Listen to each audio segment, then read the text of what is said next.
This is what happened to my body after eating in a calorie deficit for 6 months. Damn, that's one hell of a transformation. And if you're trying to lose weight, watch this entire video because it's gonna make you rethink everything. Hi, my name's Adam and I've been helping people lose weight in sustainable ways for almost 10 years now. And if you follow me, you know that normally I don't like when people put timelines on weight loss. But the difference between this video and a lot of others that I've done is that she didn't specify I lost X amount of pounds during this time frame. For me, it just comes across as look what can happen when you really stick to a calorie deficit for a lengthy period of time. And to that, I agree. And the number one question you guys always ask me is what app I use to track my calories in. They ask you that because diet culture has convinced practically everyone that the only way to lose weight is by tracking your calories. Look at your phone right now. I bet you have MyFitnessPal downloaded. Even if you don't use it, bet you have it. And I'm going to say something controversial right now that a lot of the diet girlies and a lot of the calorie deficit girlies are probably going to disagree with. Ooh, controversy. Let's hear it. Do you lose it over MyFitnessPal?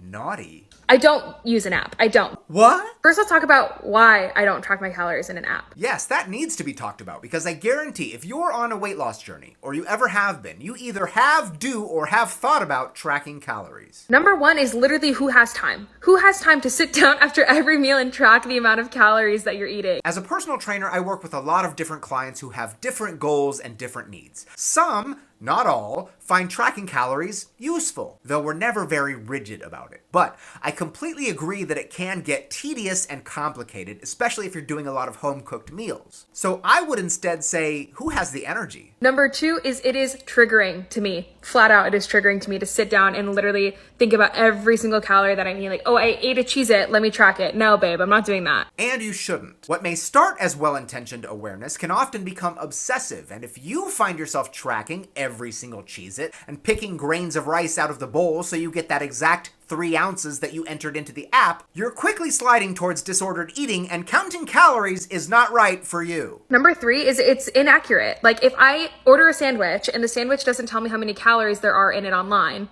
and then I leave 4 bites left over from the sandwich, and I eat 5 chips, how the hell am I supposed to know how many calories are in what I just ate? In that case, you just sort of estimate. Like you said, it's never going to be completely accurate anyway. But you bring up a great point. Having a very strict set of calories that you feel compelled to reach every single day can be damaging to your relationship with food for the reasons you mentioned. It discourages you from listening to your body's normal hunger and fullness cues, and instead encourages you to clean your plate because it's just easier to track one whole serving or the entire package. And as I mentioned before, it's easier to just scan a barcode than it is to input all the food in your grandmother's lasagna recipe. And for that reason, it also promotes convenience foods over whole foods. There's nothing wrong with those convenience foods from time to time, but if we're able to, we should also try to eat plenty of fresh, nutritious foods as well. So how do I eat in a calorie deficit if I'm not counting my calories exactly? Tell us! I guess.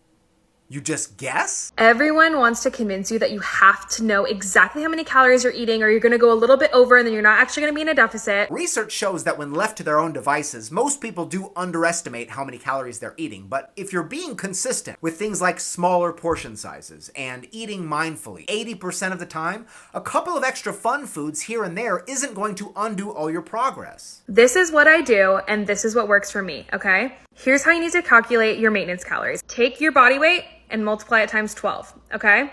I don't actually know how much I weigh, but I think it's around like 195 pounds. Times 12 for me is 2,340 calories a day.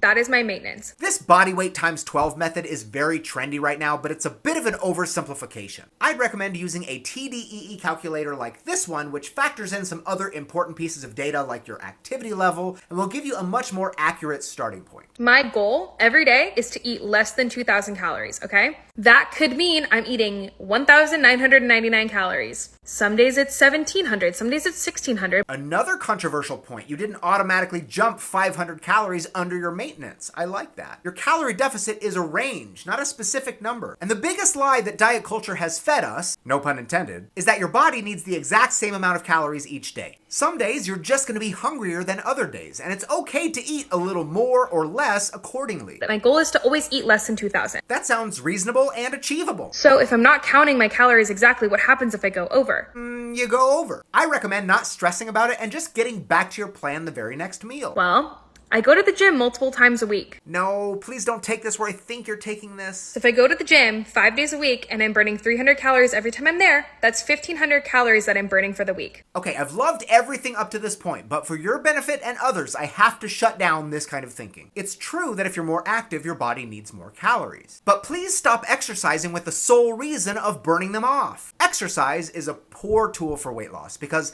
the amount of calories you burn during exercise are only a small percentage of the total daily calories you burn each day. And if the only reason you ever go to the gym is to lose weight, you're going to develop a really negative relationship with exercise because you'll always associate it with that. Instead, treat exercise like self-care and do it because it makes you feel good, not because it makes you feel thin. So if my maintenance calories are 2,340, I'm eating every day in a deficit around 2,000 calories.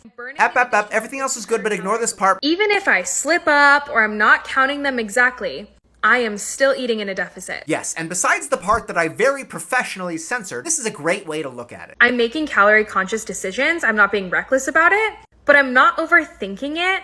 And I'm not letting it control my life because that's just not the life I want to live. Awareness, not obsession. This is the advice that many more people need to hear.